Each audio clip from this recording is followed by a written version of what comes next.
Buenas noches, en nombre de la Asociación Peruana de Cirugía Vertebral, agradecerle por la participación. Sé que en los minutos próximos nos unirán más colegas que nos abocamos a lo que es la cirugía de columna.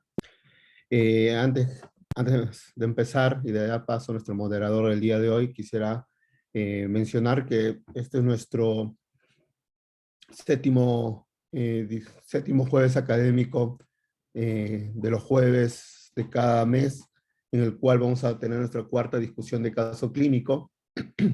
Y acuérdense que la asistencia a nuestros miembros van a ser retribuidas al final con un certificado a nombre y con auspicio del Colegio Médico del Perú.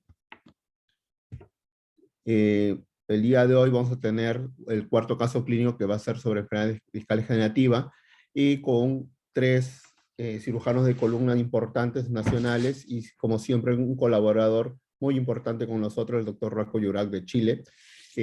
A todos, muchísimas gracias por estar presente y no deja de agradecer al doctor José Luis Urquizo, nuestro director académico, que es el que está organizando estos jueves académicos. Y por último, agradecer a los que estuvieron participando tanto en la parte presencial como virtual en un seminario mixto que hicimos el sábado pasado, donde pudimos compartir con muchos de ustedes, los colegas, en lo que es la cirugía de columna, específicamente en escoliosis. Muchísimas gracias. Muy bien, dicho eso, le voy a dejar la moderación al doctor Edwin Torres. Él es un cirujano, es neurocirujano del Hospital Revaliati, específicamente del Servicio de Neurocirugía Pediátrica, que está muy dedicado y abocado a lo que es la cirugía de columna. Edwin, un gran profesional y amigo de la Asociación Peruana de Cirugía Vertebral, miembro de esta asociación, te doy pase para que empieces con este jueves académico con tu moderación. Gracias, Edwin. Adelante. Muy bien, gracias, doctor Laos. Bienvenido a todos a este nuevo webinar de discusión de caso clínico. Permítanme presentar mi pantalla, ya que tengo el honor de poder moderar esta importante sesión. El día de hoy, pues, vamos a tener la participación de dos colegas neurocirujanos que se dedican a la cirugía de columna y al doctor Ratko Yura, que es cirujano ortopedista invitado pues, del país vecino de Chile. Vamos a hacer la discusión en base a un caso clínico ejemplar, el cual va a ser presentado por el doctor Arturo Morales, cual es especialista en neurocirugía, es especialista en cirugías con técnica mínimamente invasiva en la columna vertebral. Sus estudios superiores fueron realizados en la ciudad de Arequipa, en la Universidad Nacional de San Agustín, Fellow de base de cráneo, en la Universidad de Ciencias Médicas de Arkansas, USA, Fellow también en cirugía de columna en el Hospital Santa Casa, Porto Alegre, Brasil, y actualmente trabaja en la Clínica San Felipe y Clínica Sana El Golf. Él nos va a presentar un caso clínico y también va a disertar sobre el tratamiento, cuándo operar en la enfermedad degenerativa discal. Como segundo ponente tenemos al doctor El Arcari. Él es médico neurocirujano, especialista en cirugía de columna, actualmente labora en el Hospital Guillermo Almedana, Fellowship of Spine y actualmente Chairperson of Spine Perú. Y él nos va a dar una charla sobre la valoración diagnóstica de la enfermedad degenerativa discal.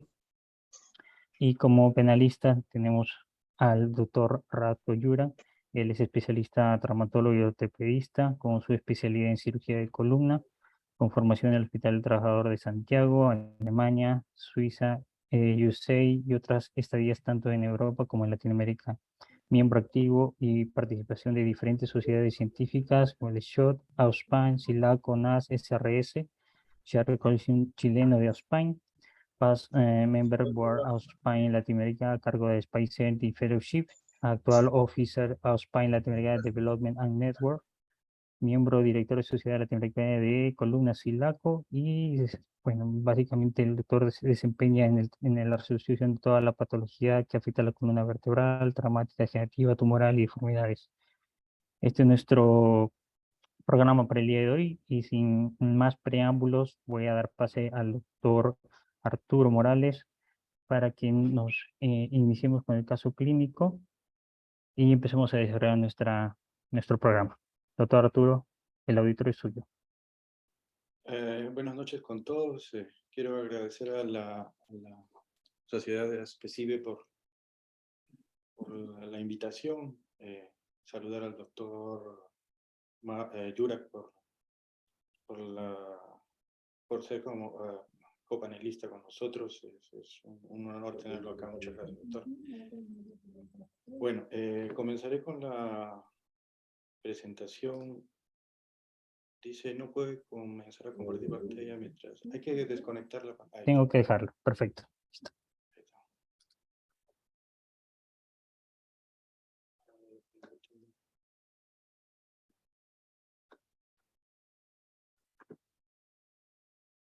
Sí, se nota, ¿no? Sí, se ve. Sí, perfecto, lo vemos. Ah, no, esta no es.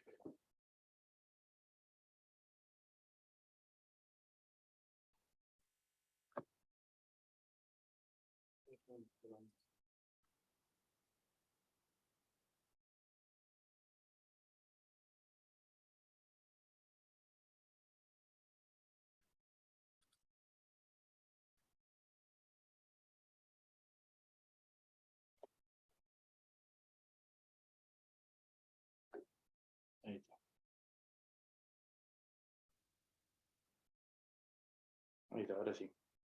Bueno, este es para no hacerla extensa, es un caso simple de manejar, creo yo. La cuestión es discutirlo porque, como sabemos, en la enfermedad degenerativa discal, hoy en día el manejo es controversial, hay muchos estudios sobre esto. Bueno, es un paciente varón de 42 años, sin comorbilidades, ingeniero de minas, procedente de Tacna, que es el sur del Perú.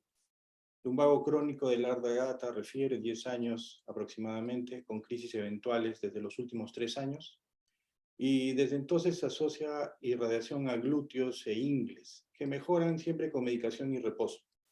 Como sabrán, como el mismo ingeniero de minas, se refiere que camina mucho, maneja mucho por trocha, tiene una actividad muy permanente.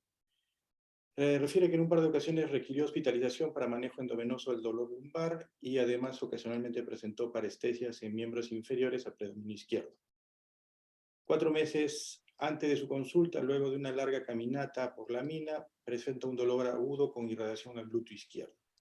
Refiere que estaba en un dolor A6, para lo cual se automedica, con lo que continúa sus actividades y al día siguiente al levantarse presenta un intenso dolor con irradiación al miembro inferior izquierdo, que lo lleva a tópico de su trabajo y luego a emergencia. En su ciudad le realizan muchos estudios y le informan que tiene una hernia y que necesita cirugía. El paciente no acepta y comienza a realizar terapia física. Refiere que el dolor disminuyó, pero al final del día siempre le comienza a molestar, luego de sus actividades, la pierna lo limita y es por lo que viene a consulta. ¿Perdón? Está bien, pues claro, una salida mejor. Viene a consulta por dificultad en la marcha, por presentar debilidad en el pie izquierdo.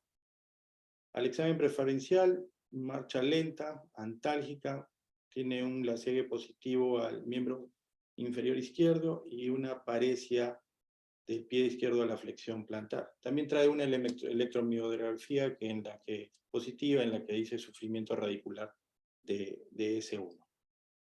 Y les presento las imágenes básicamente de la resonancia que se realizó.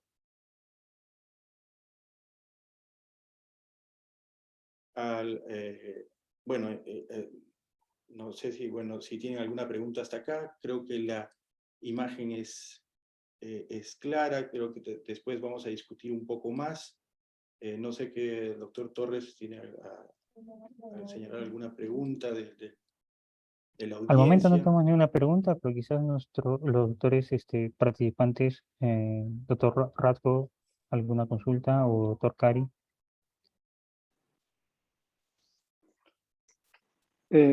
Hola, Arturo, una pregunta. ¿Qué es lo que, cuando viste el paciente, cuál era su mayor problema? ¿El dolor de la pierna o su historia de dolor lumbar? Bueno, en el momento que yo lo examino, lo que más me impresionó fue su caminata, ¿no? La caminata que tenía un poco del pie caído refería que se tropezaba, ¿no? Ya. Comenzaba a tropezarse, ¿no? Pero al examen sí movía el pie, pero había una parecia, pues, en comparación con el otro pie que era evidente, ¿no? Ahora, al momento del examen pues, tenía dolor al levantar, pero al caminar, bueno, un poco, ¿no? No era una cosa muy, ¿cómo se llama? Evidente o que se quejara de un dolor intenso, ¿no? Refería pues que estaba ahorita en más o menos en un EVA 5 y pues obviamente eso también le causaba dolor lumbar por la forma de caminar, ¿no? Sí, ¿es la imagen que es solo un corte o es una hernia que está secuestrada, migrada distal y secuestrada? Sí, es una imagen de una hernia, sí, en ese corte está secuestrada y migrada. Más que todo porque tenía ya más o menos 4 meses, ¿no? 4 meses. Aproximadamente ya el paciente estaba tratando de hacer todo lo posible para evitar una cirugía. Doctor Arturo, ¿la electromiografía viene con el paciente o usted lo solicita? No, Y de no, ser así, ya la viene con el importancia de la paciente. electromiografía en estos tipos de pacientes. No sé si le da importancia a ello ese estudio. Bueno, más que todo, yo creo que yo le daría importancia en este momento, o sea, al momento que me la trae para saber cómo estaba antes de una posible cirugía, ¿no? Como estudio de rutina no lo hace. No, rutinario no lo hago. Si el paciente no encuentra un déficit importante, no lo haría de rutina. Doctor Reco, ¿los estudios de electromiografía son importantes para usted? En general, para esta patología no. O sea, es como se llama, paciente que tiene una asiática y una clínica que ya te da el origen radicular, cuál es la clínica, el compromiso C1. Para una asiática clara en un paciente joven, no. Son estudios complementarios que puede ser patología multinivel, que uno quiera ver si hay algún compromiso específico, pacientes mayores que para descartar polineuropatías, pero más en canales estrechos más que una asiática, pero no es un examen de rutina. Para los pacientes que no hay concordancia entre la clínica y las imágenes, pudiera servir como un complemento al estudio, pero nunca de rutina. Perfecto. Doctor Morales, ¿usted tiene más imágenes del paciente o por el No, momento solamente? son las únicas Y en este imágenes. paciente ayudaría algún estudio adicional, una radiografía, nos ayudaría a indicar, si bien es cierto, hay algún grado de degeneración distal a nivel L5, S1, Claro, ayuda con algún estudio funcional. no pediría en este tipo de pacientes ningún estudio funcional, en este específicamente, ¿no? Ahora, una radiografía de columna lumbar, ¿cómo se llama? La pediría si tuviera un grado de degeneración menor, para ver cuánto el disco, al momento de estar parado, ¿no? Pierde altura, ¿no? Eso me indicaría algo más. Pero este paciente tiene un disco degenerado, desgastado, entre grado 4 a 5, según la escala de Pirma. No necesitaría una radiografía. Tal vez una radiografía sí en un paciente que tiene mayor grado de degeneración en varios discos, ¿no? Que 2, 3 discos para ver cómo está el balance, le pediría también. Pero en un solo disco, con un grado de radiculopatía mayor que el dolor lumbar, no se lo pediría. Si bien es cierto, el paciente dentro de su patología ha evitado tener algún tratamiento quirúrgico, optaría ofrecerle algún procedimiento de infiltración, bloqueo, lo considera para estos pacientes que tienen radiculopatías. Claro, eso creo que lo discutiríamos después de la presentación, a ver qué dicen los, no sé. No sé si está el doctor Cari para poder empezar con la primera presentación. Sí, doctor Torres, buenas noches, doctor Radko, doctor Morales, buenas noches y a todos los presentes. Solo tenía una consulta. No sé si lo toma importancia también el índice de masa corporal y de repente algún otro dato adicional respecto a, como es un paciente joven, pensando, no sé, en que si el problema crónico de los 10 años está pensándose en una discopatía y de repente el tipo de abordaje nos pudiera ayudar a definir eso respecto a si tiene hijos o no el paciente, de repente sería bueno saberlo. Sí, obviamente siempre hay una indagación, o al menos yo hago una indagación de cómo es el estilo de vida del paciente. Obviamente también su masa corporal, su índice de masa muscular, de grasa también es importante, el tipo de trabajo, la edad, ¿no? Hay muchos factores que creo que influyen en la decisión del tipo de cirugía que se le puede ofrecer al paciente, ¿no? Creo que lo vamos a ir discutiendo poco a poco mientras hagamos la presentación. Perfecto. Entonces, doctor Gary, invitamos para su presentación. Voy a dejar de compartir, pero no sé cómo se hace esto. Perdón. Ya dejé de compartir, ¿verdad? Sí.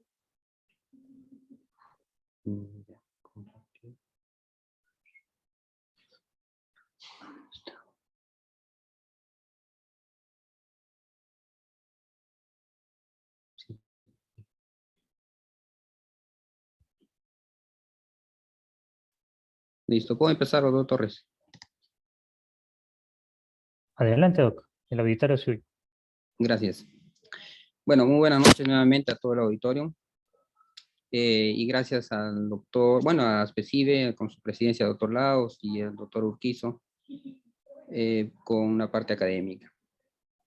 Pues bien, hablar de la enfermedad degenerativa del disco ya lo ha manifestado el doctor Morales. En la verdad tiene muchas discrepancias incluso en su diagnóstico y en su definición misma y en su tratamiento, por ende, ¿no? Tengo conflicto de intereses. Y es por eso que nuestros objetivos de esta presentación es conceptualizar criterios de diagnóstico, recordar los estudios adicionales de apoyo al diagnóstico para degeneración discal y fortalecer los conceptos de diagnóstico y obtener de repente un algoritmo como tal. Todo siempre en una resonancia magnética definimos ciertas características, como pérdida de altura discal, pérdida del contenido de agua del disco, presencia de fibrosis, esclerosis del end plate, formación de osteofitos, e incluso algunos podemos precisar sobre la protrusión o no del disco intervertebral, si hay presencia de una hernia discal, hay una hipertrofia facetaria, engrosamiento del ligamento amarillo, entre otras características en resonancia magnética. Estamos hablando en este caso de una discopatía degenerativa. Por ejemplo, tenemos este caso reciente de nuestro servicio, en lo cual vemos a un paciente relativamente joven, con 54 años de edad, que tiene un dolor crónico mucho tiempo, y que evidentemente hay ciertas características en varios discos, ¿no es cierto?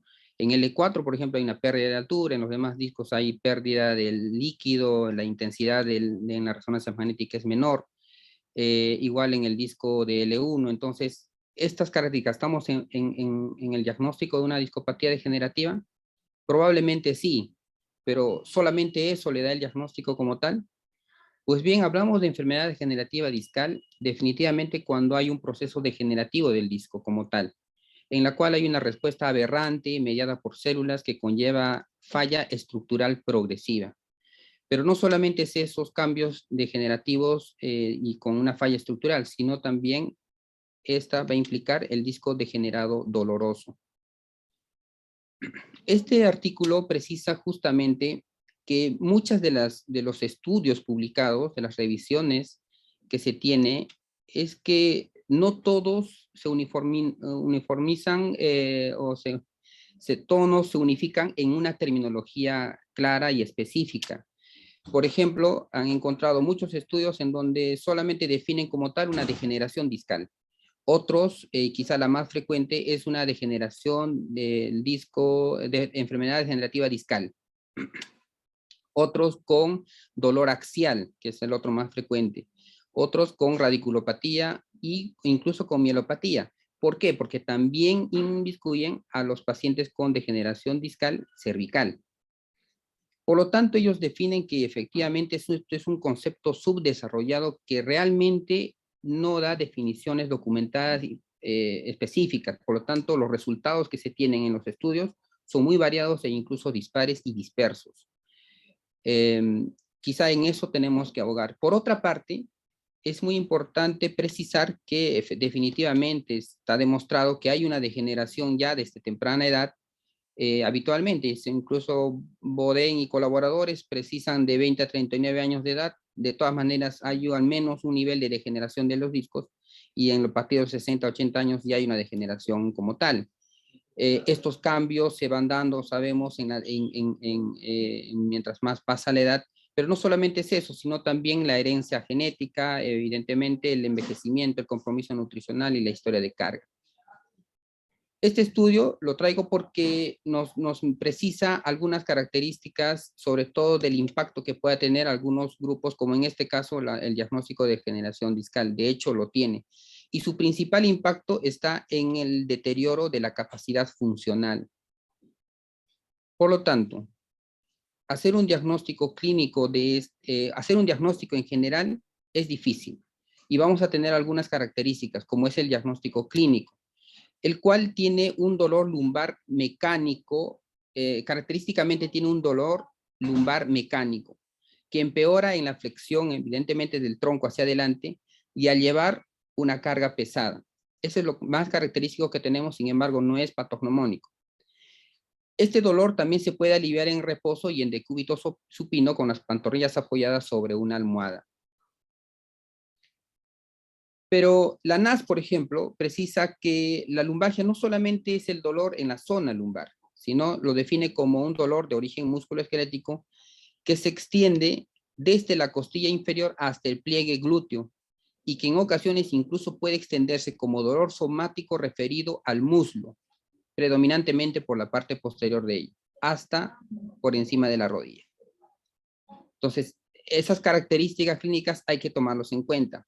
Pero por otra parte, también tenemos que tener en cuenta en nuestra evaluación estos factores psicosociales e incluso el lugar de trabajo. Son muy importantes porque muchos de estos casos, cuando tienen factores psicosociales importantes, se ve que el dolor lumbar agudo tiende fácilmente a ser crónico, a cronificarse como tal.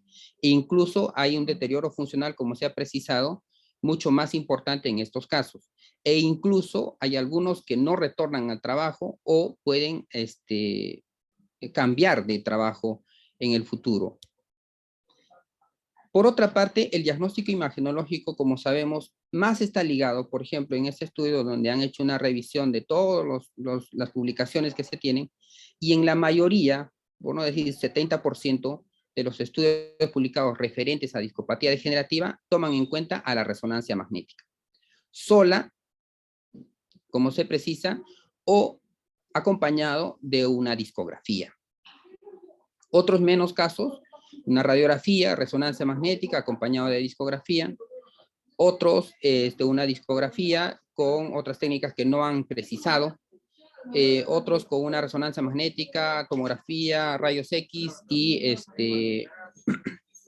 discografía propiamente dicha. Nosotros, en nuestra experiencia, en nuestro hospital, predominantemente tenemos la resonancia magnética como tal sola, y muy pocas veces realizamos discografía. Por otra parte, en cuanto al diagnóstico imagenológico, se precisa que la mayoría de los pacientes, como vemos, que van a fusión lumbar, han sido definidos principalmente con resonancia magnética y en algunas ocasiones acompañado de discografía. No tanto así los que van a cirugía de mínima invasión, generalmente son llevados como diagnóstico imagenológico predominantemente por una discografía.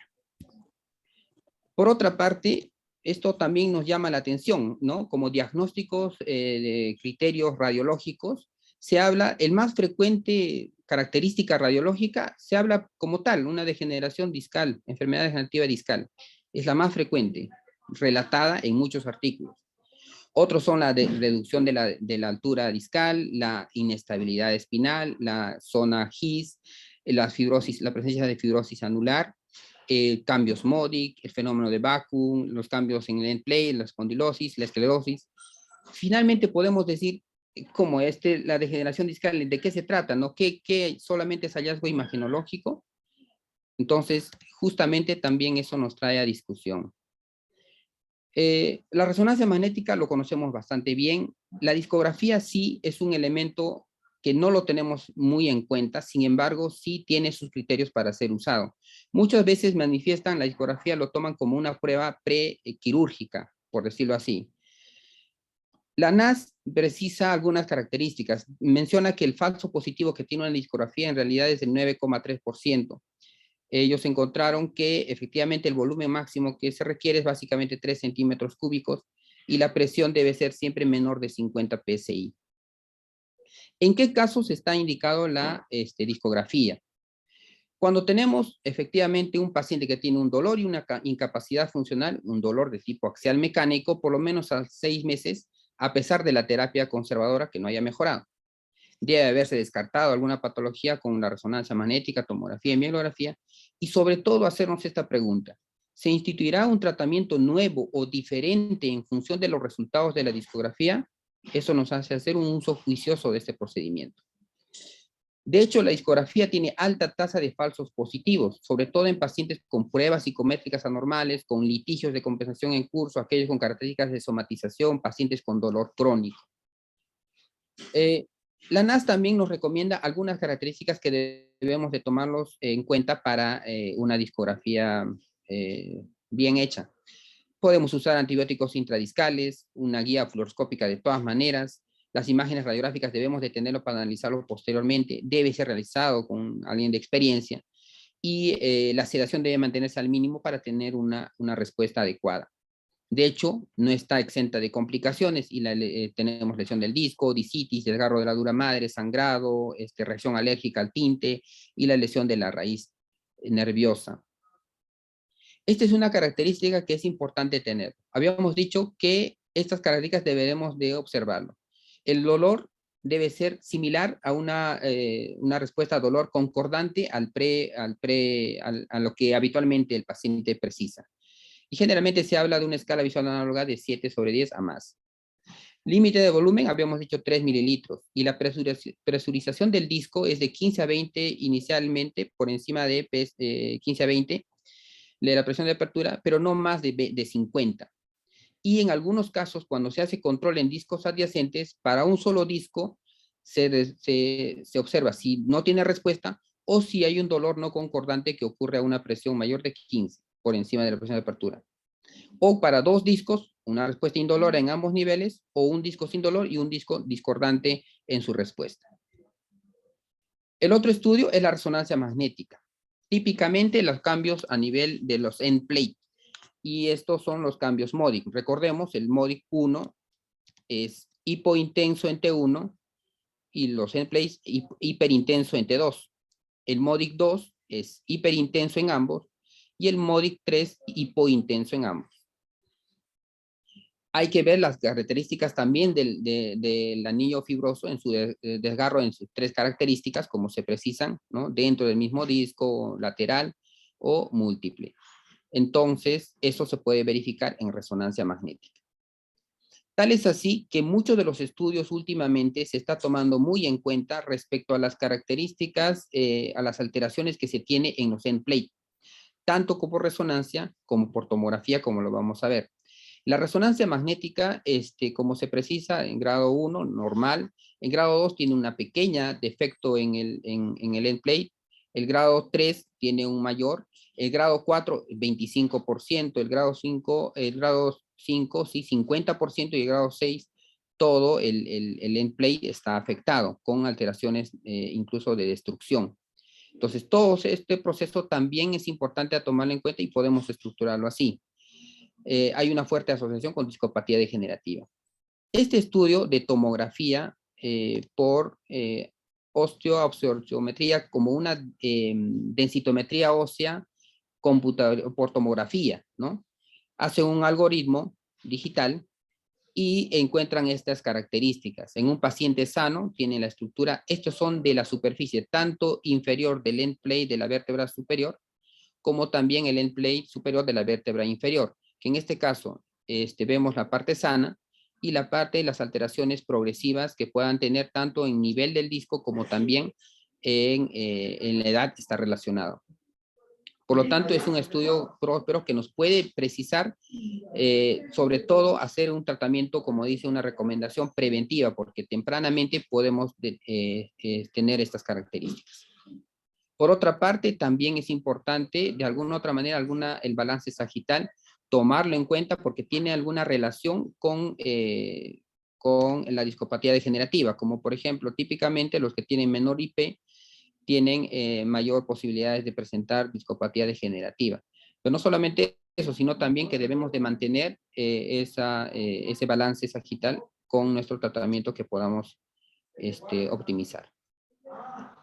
Otro de los diagnósticos que también últimamente se están haciendo prometedores son el diagnóstico por biomarcadores. Hay muchos de ellos, este estudio les traigo básicamente porque precisa sobre el MIR 155, que quiere decir que son microARN, en el cual estas son pequeñas moléculas de ARN no codificantes que funcionan principalmente como reguladores de genes post-transcripcionales, involucrados en muchos procesos, incluida la diferenciación, proliferación y la apoptosis justamente de núcleos. Y lo que han encontrado este estudio es que este marcador en sangre, hecho en sangre, tomado en sangre, tiene alta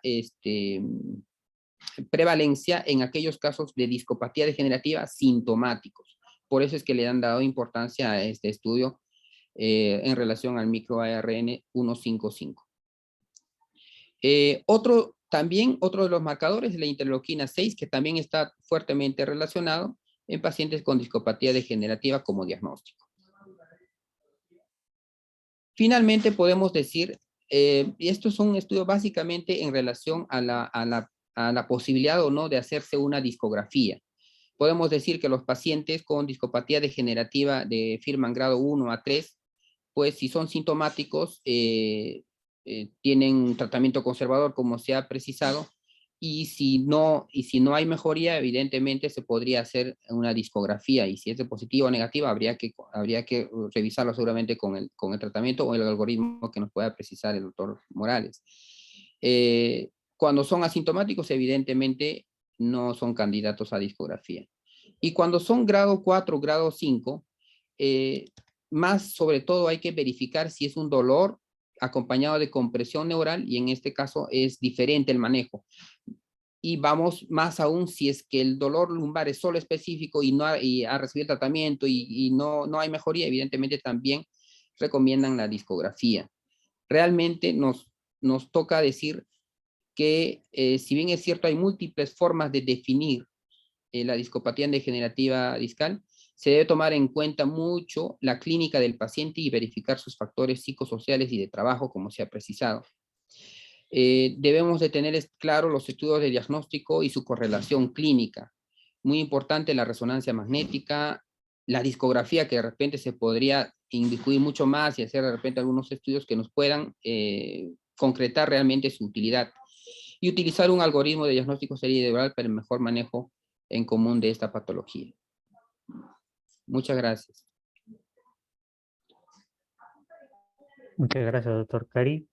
Invitamos al doctor Radko. Su comentario, por favor, doctor, con respecto a la valoración diagnóstica de la enfermedad degenerativa. Hola, buenas tardes. Siempre me hago la pregunta porque hablamos de enfermedad degenerativa discal y el proceso de envejecimiento de la población es natural. O sea, los estudios poblacionales han demostrado que la mitad de las poblaciones, entre los finlandeses y noruegos, que tienen algún grado de degeneración discal después de los 40 años. En estudios chinos, un 40% después de los 30 años. Y de esos, un tercio son asintomáticos. Entonces, cuando uno habla de enfermedad degenerativa discal, tiene que correlacionarla con los síntomas que tenga el paciente, o sea, un paciente con dolor o sin dolor. Y ahí, aparte de los exámenes, la evaluación de factores asociados, como lo dijo como lo dijo Eliar, de factores laborales, psicogénicos, de dolores o otras causas de dolores son importantes, no solamente de la imagen. Actualmente, sí, lo que más utilizamos es la resonancia, el uso de cambios MODI, la degeneración de uno u otros niveles.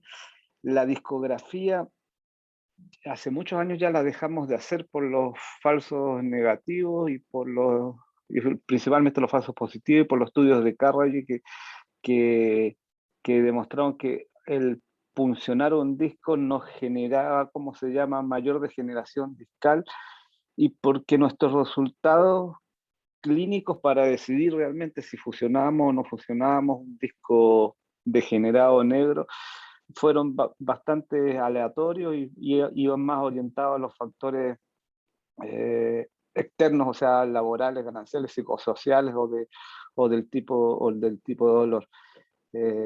Respecto a los otros estudios, las radiografías son importantes siempre para los balances y buscar si hay o no inestabilidades.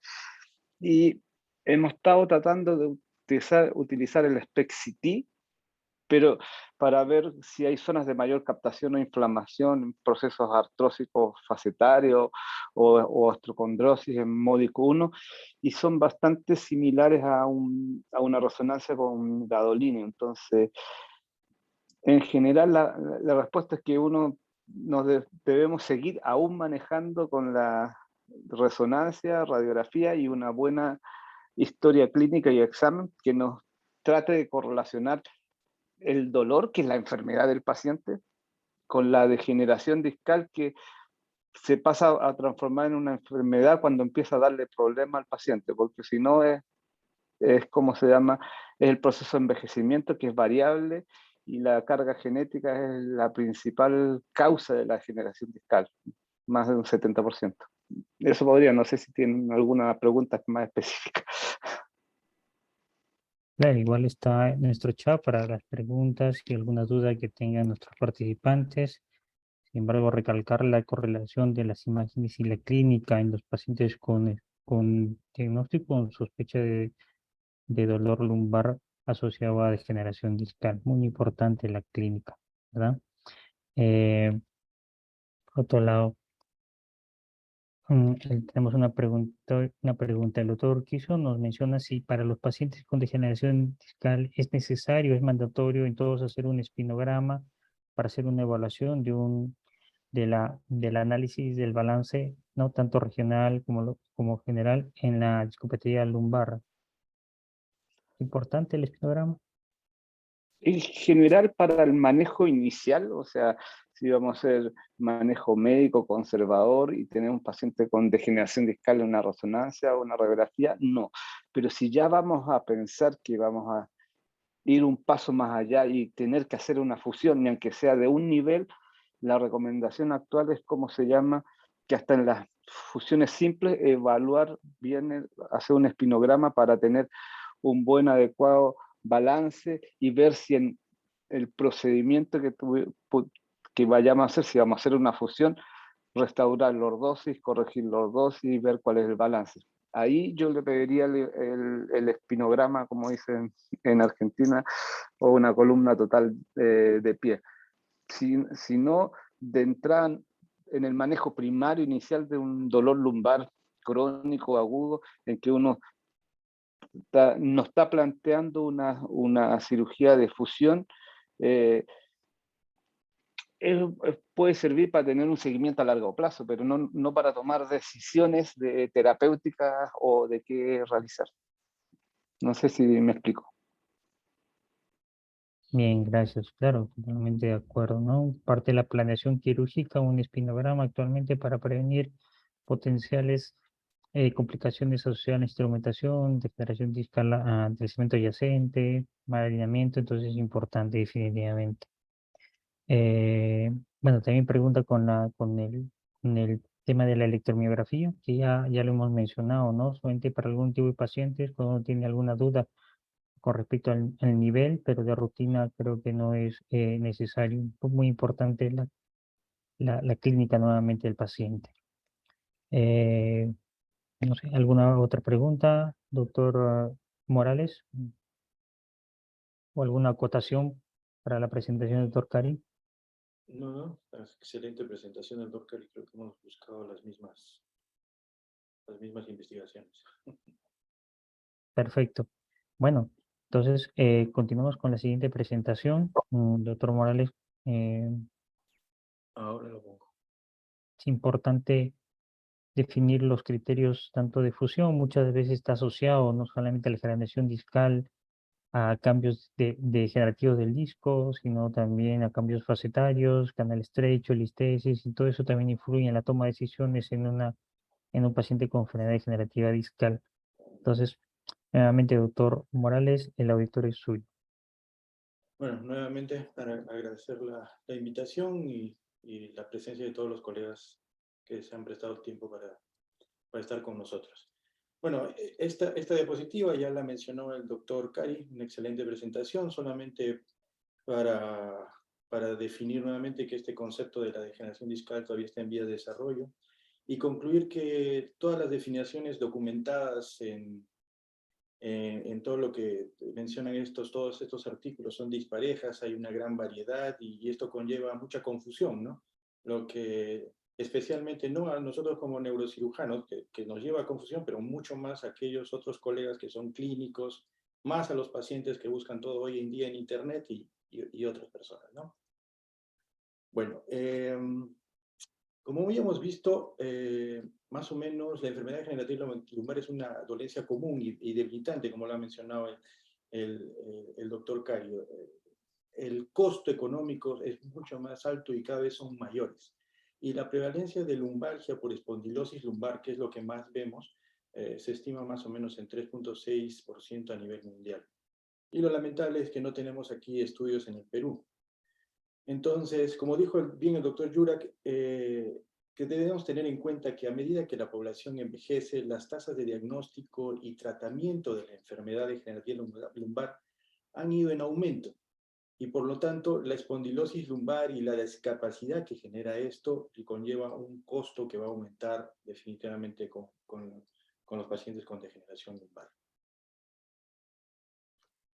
A raíz de esto, que se elevan los casos de espondilosis lumbar, la vejez, ¿cómo se llama?, aumenta en la población, es que los casos de cirugía lumbar han aumentado constantemente. Y se han demostrado que un claro beneficio de la cirugía de fusión lumbar en muchos pacientes, como lo demuestra la disminución de las puntuaciones que hay en el dolor y en la capacidad de volver al trabajo, ¿no? Entonces, los procedimientos de fusión, a pesar de que hay más pacientes, no han sido efectivos para todos los pacientes que han sido fusionados. Y a medida que aumentan las tasas de esta enfermedad, ¿no?, los tratamientos sin éxito también aumentan. Entonces, hay que determinar bien cuándo se debe fusionar, ¿no? Algo para nombrar la fisiopatología que me interesó bastante. Yo sé que esto lo deben saber, ya lo mencionó el doctor, hay una parte genética, ¿no?, la edad, el trauma, el desbalance metabólico. Todo esto genera la degeneración discal. Pero hay algo nuevo que me interesó, que es el crecimiento de nervios y de vasos dentro del disco producto de la degeneración,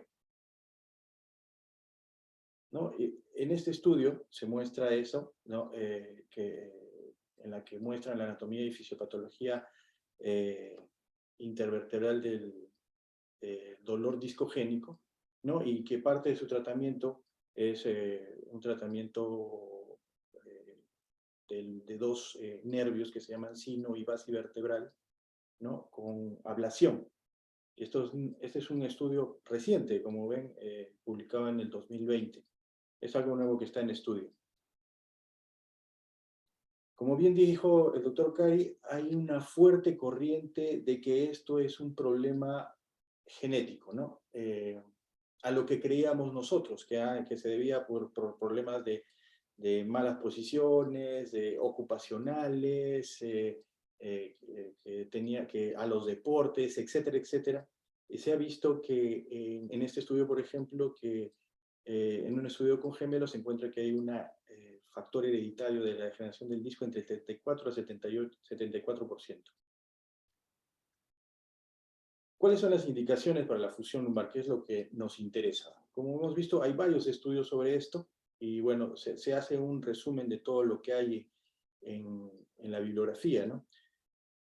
Las indicaciones para la función lumbar siguen evolucionando, ¿ya? Y esto debido, como hemos dicho, a las nuevas técnicas, tecnologías y hallazgos recientes en investigaciones.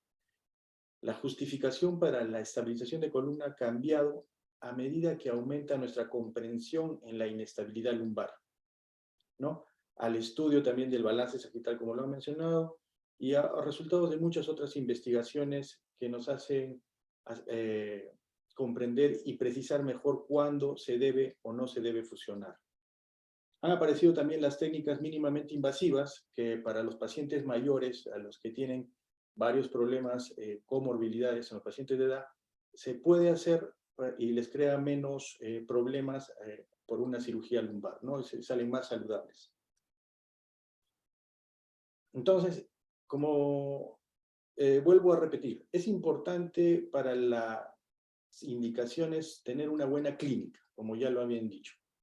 Y por historia, ¿no? Por historia clínica y examen físico cuidadoso del paciente, el mayor síntoma es el dolor lumbar, es el síntoma distintivo, ¿no? Pero esto no es la clave, ¿no? Para determinar qué paciente se va a fusionar o no. Pero hay una cosa importante, ¿no? Hay un sello distintivo que bien mencionó el doctor Cari, que es el dolor mecánico, ¿no? Debido a una degeneración en el complejo discal y articular lumbar, ¿no?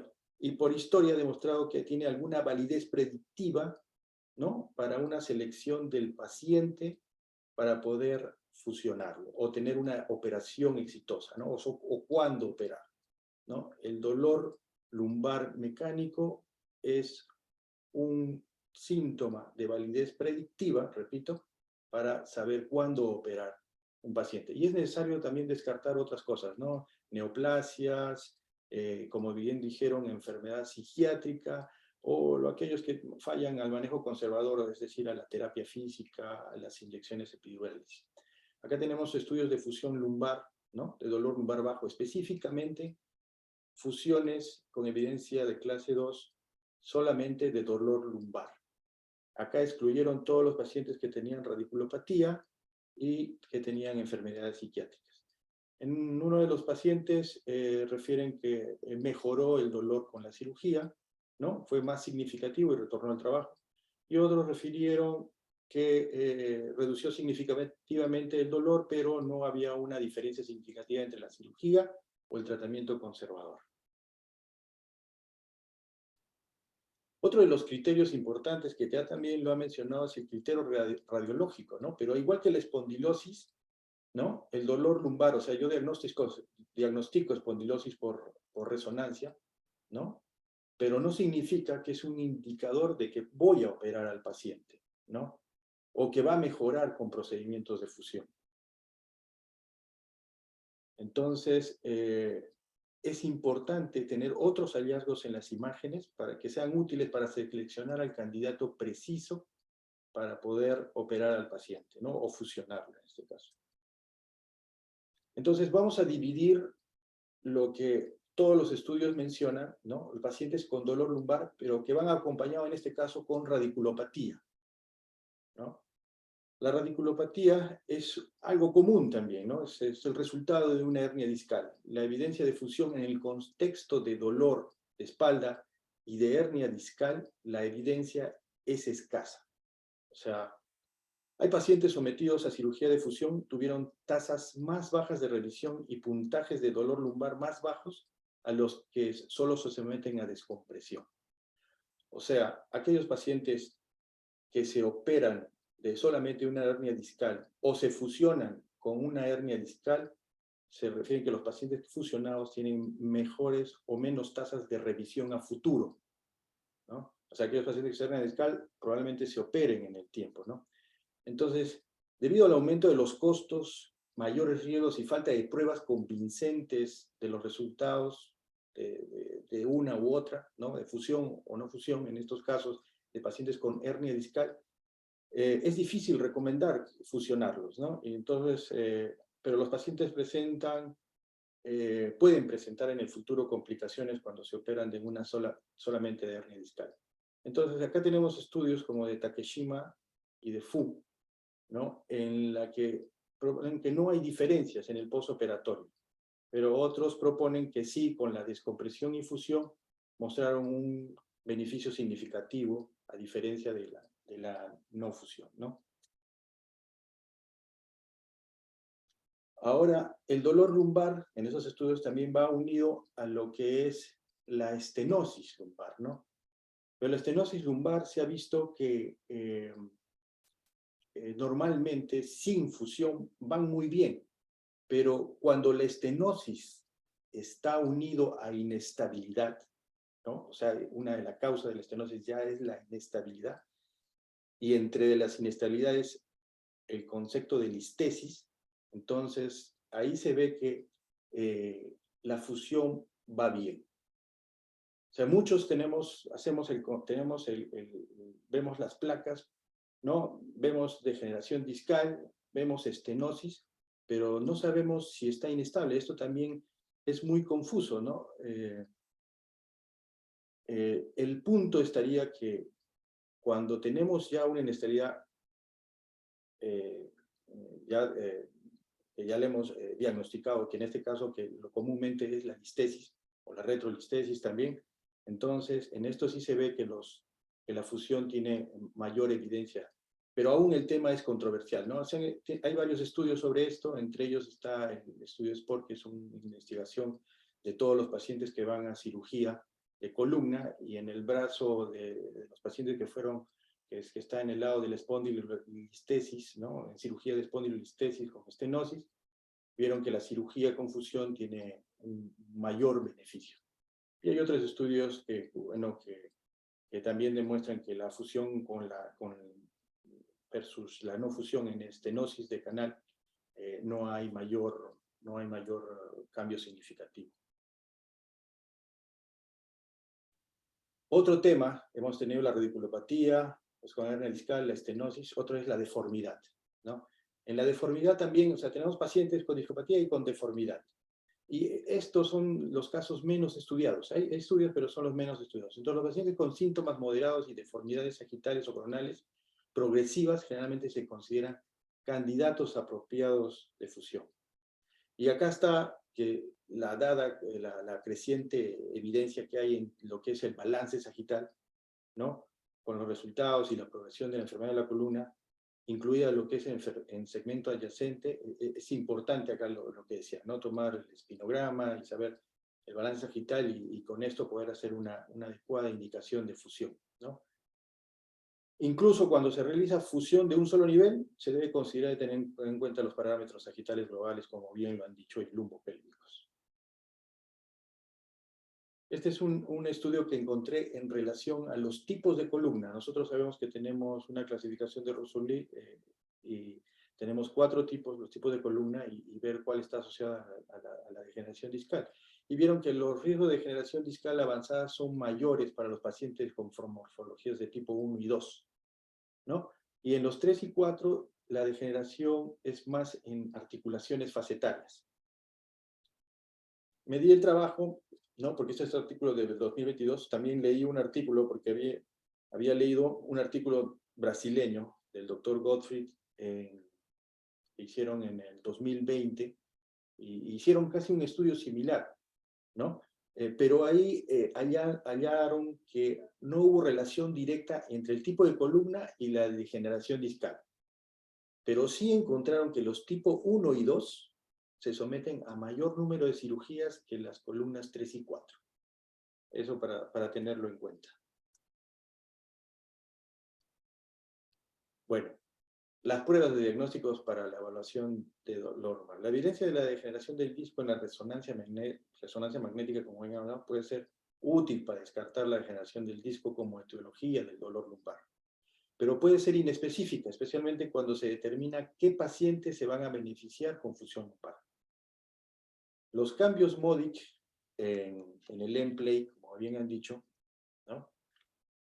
A menudo se correlacionan con una progresión degenerativa general en la columna. Y varios estudios han informado que es un factor de utilidad limitada cuando se usa de forma aislada. Es por eso importante para decidir si vamos a operar o no hacer otros estudios.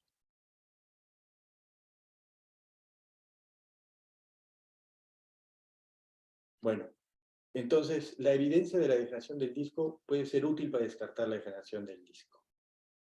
Entonces, otro de los ¿cómo se llama? De los tratamientos o pruebas que se hacen son las inyecciones epidurales, ¿no? De esteroides, que se usan comúnmente en el tratamiento de la radiculopatía. Pero hay poca evidencia que respalde su uso en el tratamiento del dolor de espalda.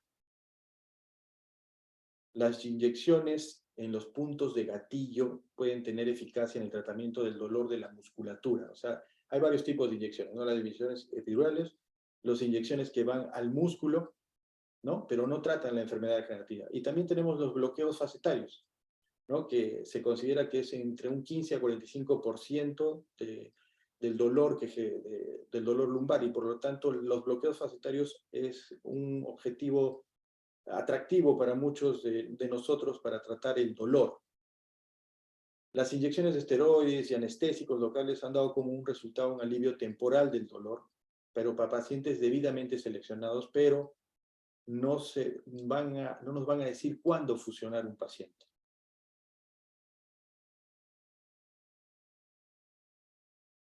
Acá lo que estábamos hablando, o lo que estaban conversando también, cuál es el resultado o cuál es la evidencia que hay para la discografía. La discografía se ha utilizado como prueba diagnóstica para evaluar discos intervertebrales que generan dolor, pero los ensayos han mostrado que la asociación de dolor en la discografía y su mejoría después de la fusión lumbar, no hay una buena asociación. Entonces, no se usa hoy en día. Lo que se está últimamente proponiendo es hacer un procedimiento que se llama discobloque, en la que se coloca un anestésico y que se ha visto que tiene resultados significativos, positivos para el dolor, para orientar a una cirugía, ¿no? Bueno, pero esto todavía está en estudio. Otra cosa importante que nos sirve para decidir cuándo vamos a operar es el análisis predictivo, ¿no? Entonces, se han creado los desafíos para ejecutar un estudio controlado, aleatorizado para la cirugía lumbar son muchos. Los ensayos son largos y costosos y la inscripción de pacientes es difícil. Entonces, se han hecho muchos de estos análisis o se han creado muchas de estas herramientas y dentro de lo más importantes es el índice de fragilidad, o sea, saber cuándo el paciente, ¿no?, es candidato para una cirugía. Es, por ejemplo, que un paciente, por ejemplo, de 70 años, pero parece de 50 o de 55. Entonces, es un paciente que puede resistir una cirugía, pero hay pacientes que tienen 60 años, pero parecen de 70 o de 80. Entonces, esto es importante. Hay otras herramientas, ¿no?, también como las predictivas específicas para una enfermedad o la cuantificación de la invasividad que vamos a hacer en una cirugía, ¿no? Y estos también son campos tan heterogéneos y complicados como la cirugía de fusión lumbar, pero nos van a ayudar para decidir cuándo debemos fusionar un paciente o cuándo debemos hacerle una cirugía nada más con un gesto de descompresión va a mejorar, y esto va a depender de cómo está el paciente. Bueno, esto ya hemos visto todas más o menos las indicaciones en relación a la clínica, a la radiología, al análisis predictivos. Ahora vamos a ver más o menos las tecnologías que hay en instrumentación en la región tóraco-lumbar. Bueno, esto comenzó hace tiempo, como ya sabemos, con las barras de Harrington y con el sistema de Cottrell-Doucet. Se usaron los ganchos, los tornillos pediculares. Hoy en día los ganchos los usamos nada más en construcciones largas. Tienen evidencia que en deformidades extensas se sirve para disminuir las tasas de cifosis en la unión proximal. Actualmente sabemos que los tornillos pediculares son la forma más utilizada y que se distribuyen a través de los tres columnas del cuerpo vertebral, y que sus tasas ya de complicaciones son bajas, menos de 3% de los casos. Tenemos hoy en día las opciones percutáneas. Las opciones percutáneas para la colocación de los tornillos pediculares son numerosas y se utilizan en traumatismos, tumores, deformidades y todos los procesos degenerativos. pero es importante la selección adecuada, ¿no? Es clave la selección adecuada de los tornillos percutáneos para procesos degenerativos, y por lo general se usa cuando hay un injerto o una caja intercorporal, ¿no? Porque las opciones son limitadas de fusión cuando solo se usan tornillos percutáneos. Los tornillos, tenemos también los tornillos, los tornillos corticales, ¿no? Los tornillos corticales fueron introducidos por primera vez en 2009. Sus estudios biomecánicos revelan una rigidez en la flexión-extensión, pero en la flexión lateral son inferiores a los tornillos pediculares.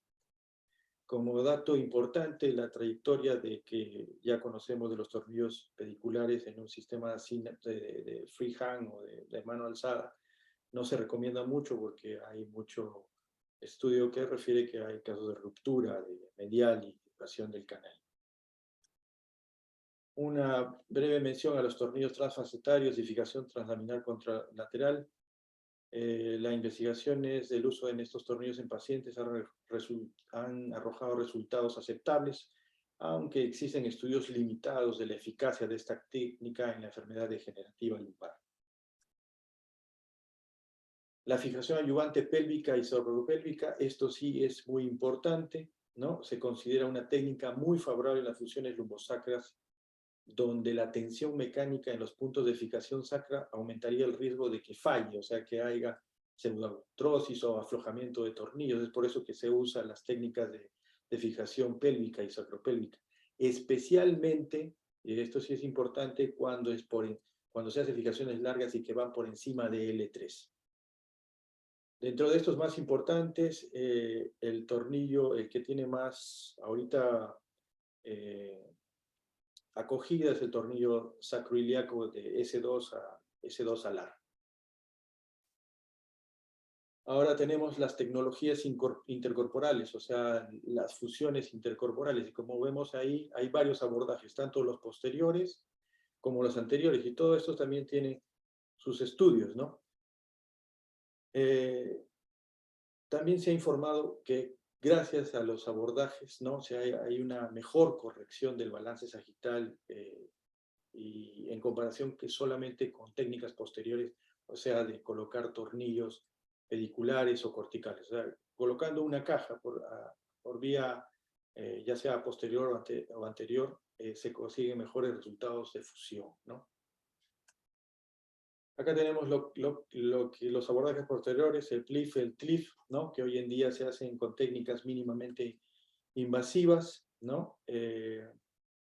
Pero se ha visto que una técnica TLIF bien realizada, poniendo hoy en día las cajas de bananas en la parte anterior, son superior, ya no es necesario hacer un PLIF, ¿no? Si están bien colocadas el TLIF, no es necesario hacer un PLIF.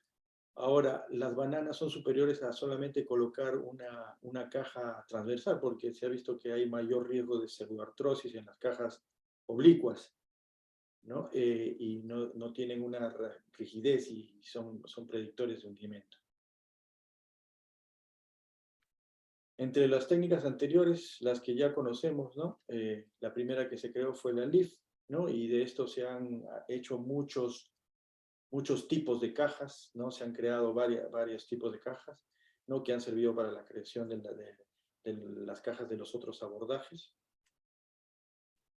Pero solo para mencionar las nuevas cajas de ALIF que esto ya no son las cajas únicas, ¿no? de una sola forma, porque se ha visto que a veces dejan mucho espacio entre el end-play y eso, entonces han creado las cajas de 2 piezas que incluyen la posibilidad de insertar un implante plano y con la capacidad de aumentar la angulación en el sitio, ¿no?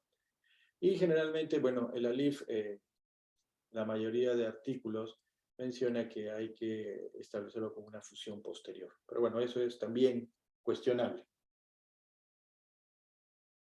El LLIF, ¿no? Que también es un abordaje muy bueno, es un abordaje que tiene tasas de fusión del 85 a 93%, y que también la colocación de la caja es mucho más superior cuando se coloca tornillos pediculares bilateral, es menor cuando es unilateral, y aquellos que usan las placas en la misma caja también tiene un aumento de rigidez, pero no es tanto como, no es superior a la colocación de tornillos pediculares.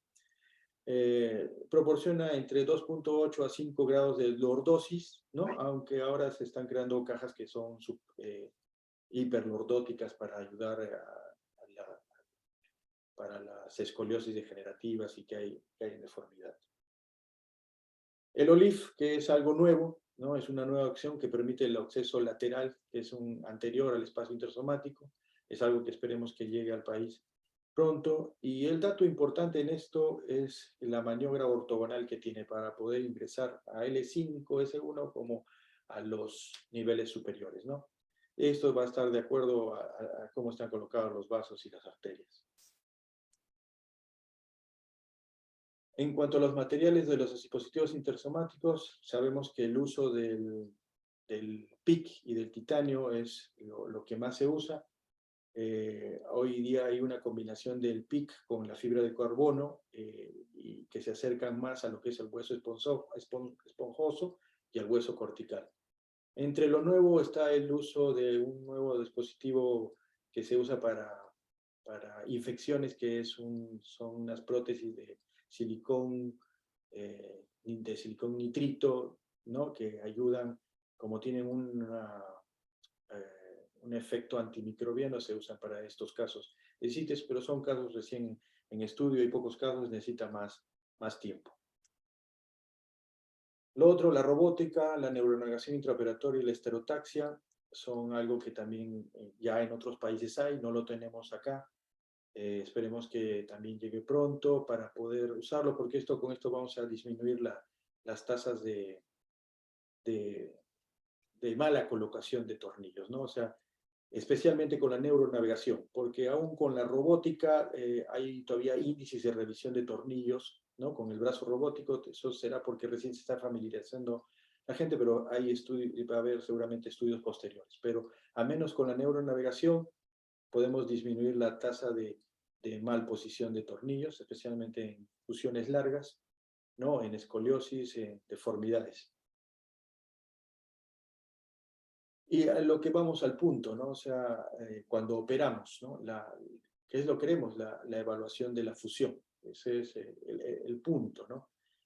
Y lo más importante acá es la tomografía. La tomografía es la mejor modalidad no invasiva para evaluación de la fusión.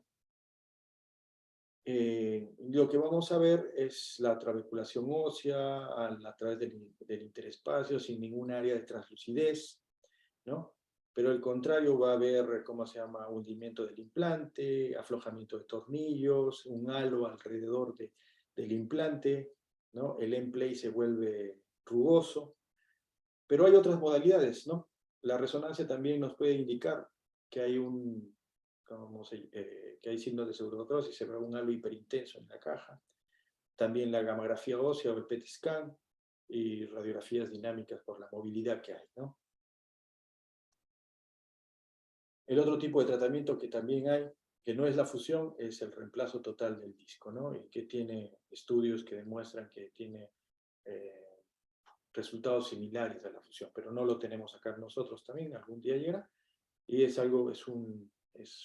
¿cómo se llama?, una arma más que debemos tener en cuenta. Acá es un resumen, en este estudio hacen un resumen del nivel de evidencia, ¿no? Y lo más importante en este estudio es que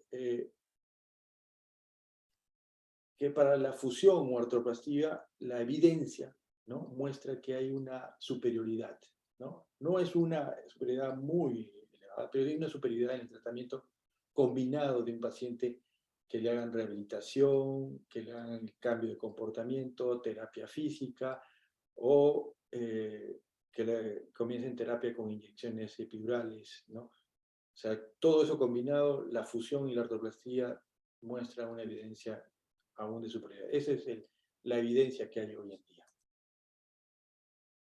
Entonces, el mensaje es que la cirugía de función lumbar para condiciones degenerativas ha sido ampliamente estudiada y nuestra comprensión es limitada, ¿no? Y requiere una evaluación rigurosa todavía para las indicaciones, ¿no? Y es importante conocer y comprender al paciente también, es saber qué es lo que necesita, cómo es su disposición, el tipo de trabajo, ocupación, y hay que tener muy en cuenta también que no tengan lo que es la ganancia secundaria, ¿no? Evaluar todos esos puntos. Y la tecnología y técnicas han proliferado en gran beneficio en estos días y que nos va a ayudar en lo que es la definición de una cirugía. Gracias. Excelente presentación, doctor Morales. Recordamos al auditorio que también pueden hacer sus preguntas por el chat con respecto a nuestros temas de discusión. Invitamos nuevamente al doctor Raco para sus comentarios y algunas acotaciones adicionales a la presentación del doctor Morales. Hola Edwin, excelente presentación Arturo. Tocaste bastante los temas. No es un tema fácil y el gran problema que seguimos teniendo es cuándo fusionar esto a los pacientes con patología degenerativa o problemas degenerativos lumbares. Y como tú dices, la selección es lo más importante, los estudios, imágenes y la clínica nos ayudan a seleccionarlo y ver cuál se va a beneficiar de alguna de las diferentes técnicas de fusión que tenemos, sean por anterior, por lateral, por posterior, pero en general tratar de lograr la mejor fusión posible y eso se logra generalmente con cajas intersomáticas y tornillos pediculares cuando uno va a hacer una fusión. O sea, si queremos, nuestro objetivo es lograr una fusión, tenemos que darle la mejor soporte biológico. O sea, fijaciones percutáneas tienen que ir con cajas intersomáticas, sea TLIF o sea un ALIF o a los abordajes laterales para dar una posibilidad de que se produzca una fusión. Si hacemos fijaciones sin crear lecho de artrodesis, van a fallar. No olvidar que cuando hacemos una fusión, nuestra tasa de éxito nos supera el 70% de buenos, excelentes resultados. Y eso no lo hemos logrado cambiar de los estudios de los últimos 20 años.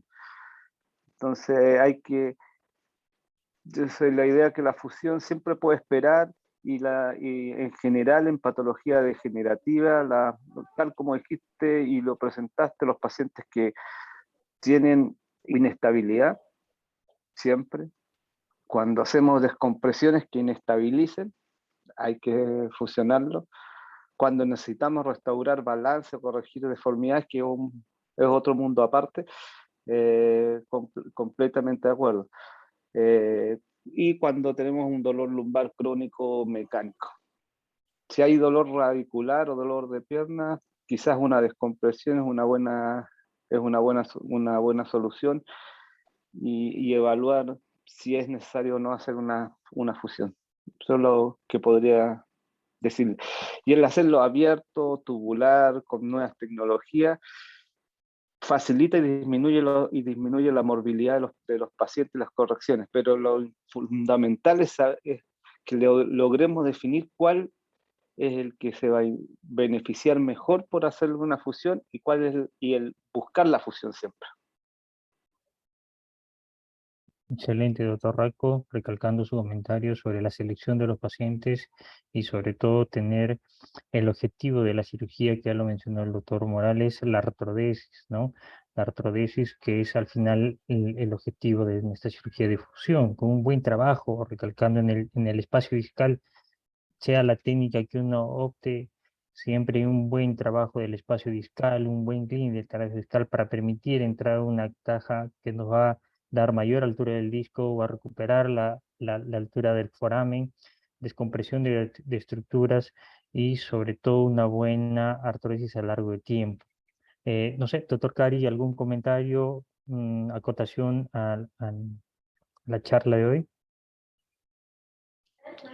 Sí, siempre lo mismo que tú también estás manifestando, ¿no?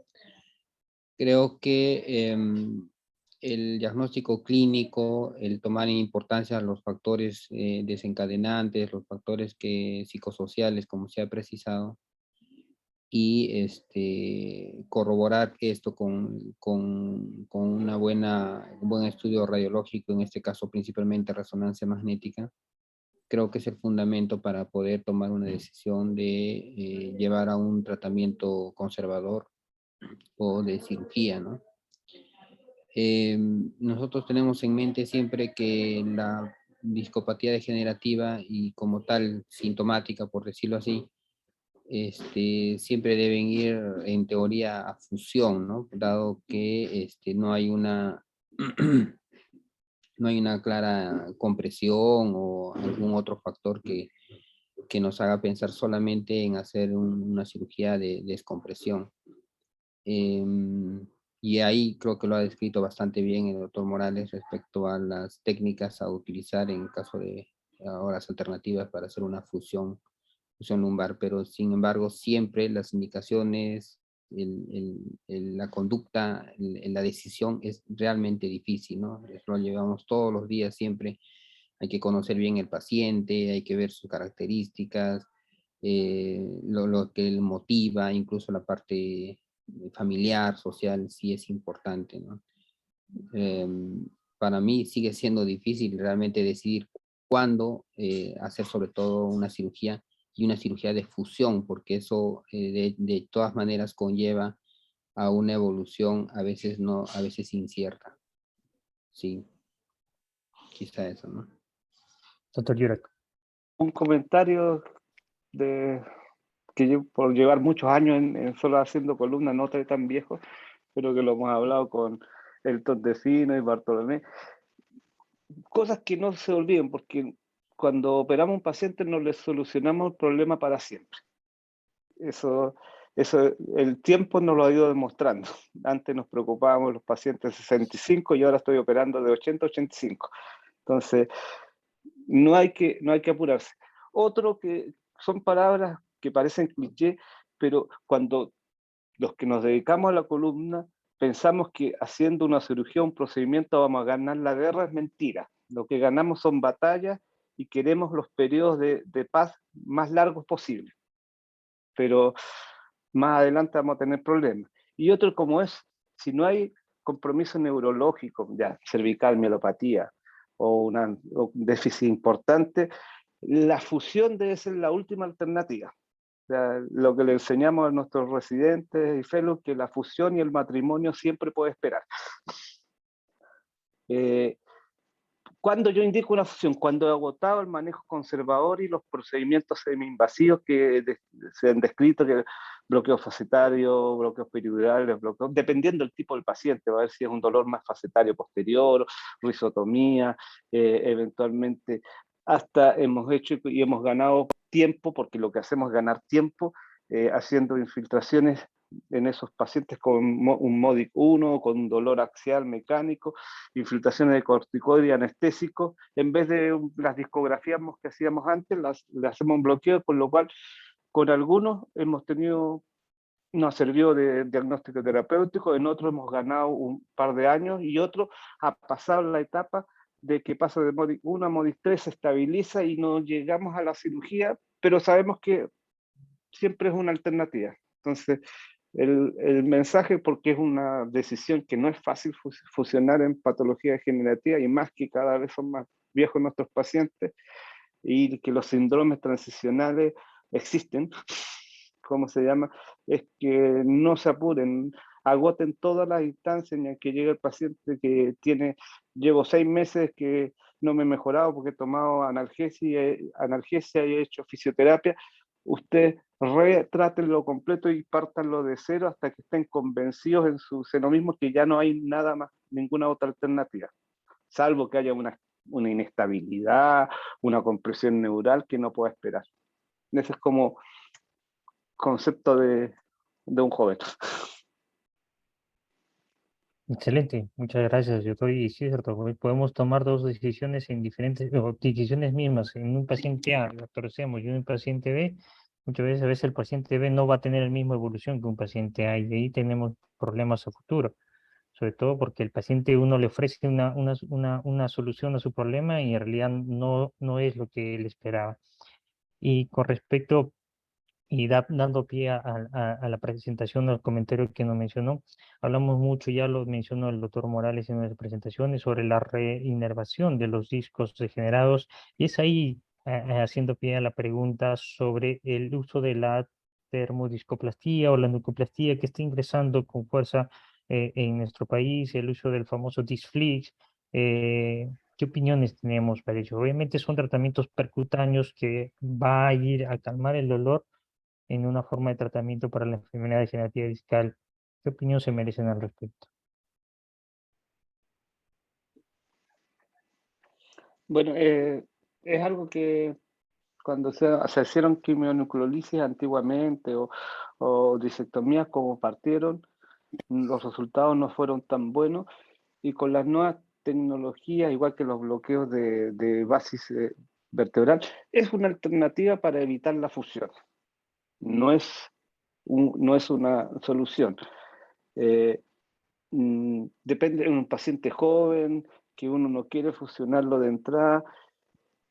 Yo le podría ofrecer y he hecho en uno que otro discotermoplastía con resultados variables. La mitad han llegado a cirugía y la otra mitad ha llegado a la cirugía. No hay estudios suficientes para poder recomendarlo. O sea, si nos basamos en evidencia dura, no existen.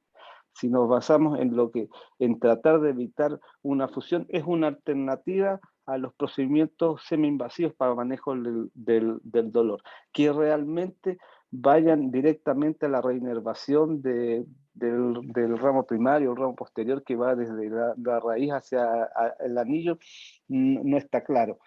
Pero si uno puede evitar un poquito el tiempo del dolor, y cómo se llama, y lograr que se produzca una contracción y darle el tiempo necesario para que se restabilice y pase ese disco y siga su evolución natural, es una alternativa a realizar y que es válida, y que yo la he hecho con resultados variables, eh, pero no me arrepiento, o sea, no me he arrepentido de hacer estos procedimientos para evitar una fusión, pero sí me he arrepentido de haber fusionado pacientes.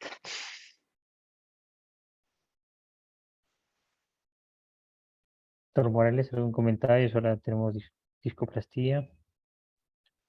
Bueno, no, yo no tengo experiencia con esos tipos de procedimientos, pero como dice el doctor Yura, o sea, es un procedimiento, hoy en día se puede hacer endoscópicamente también, ¿no?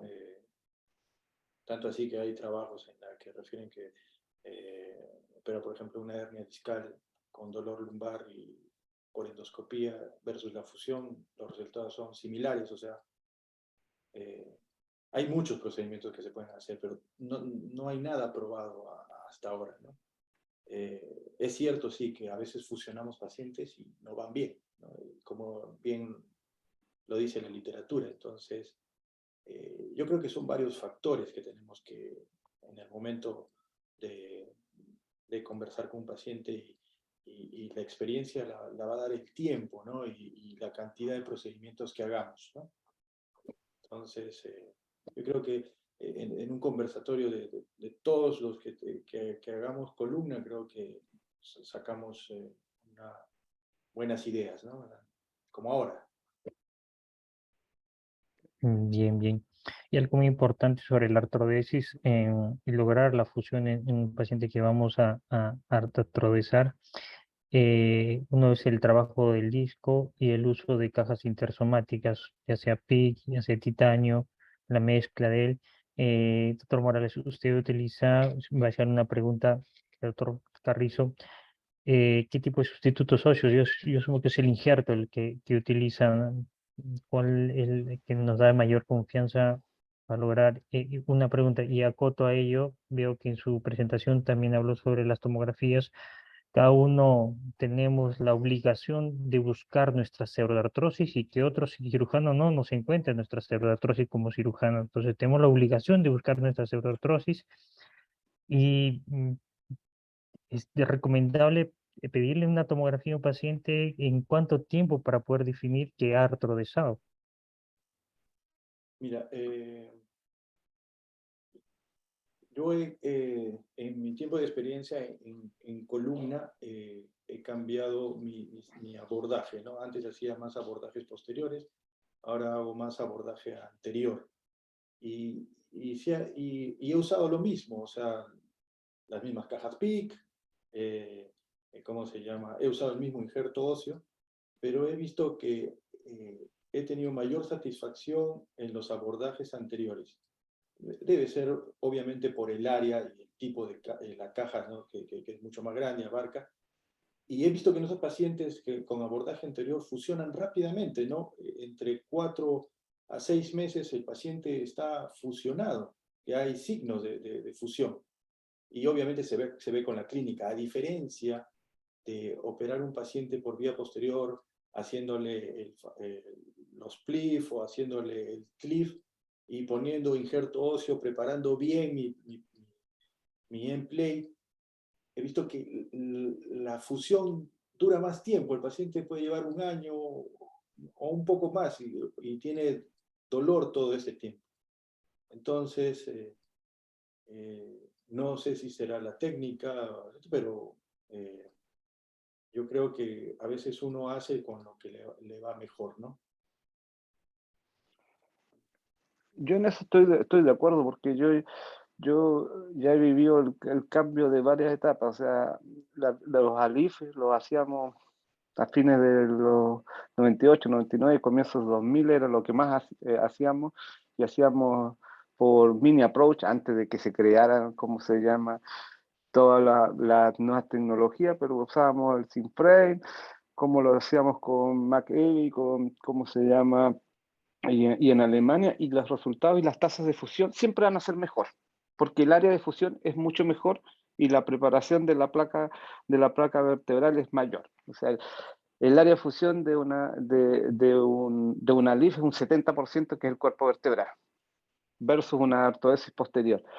Cuando Hammer en 2003 desarrolló el TLIF, ¿cómo se llama?, sí empezamos a ver, pero también ahí va en la técnica, y en eso estoy de acuerdo con Arturo. Los que somos un poco más obsesivos, cureteamos bien, sacamos, en un momento hasta metíamos el endoscopio, el artroscopio, para ver cuánto salían de un lado, cuando hicimos PLIF.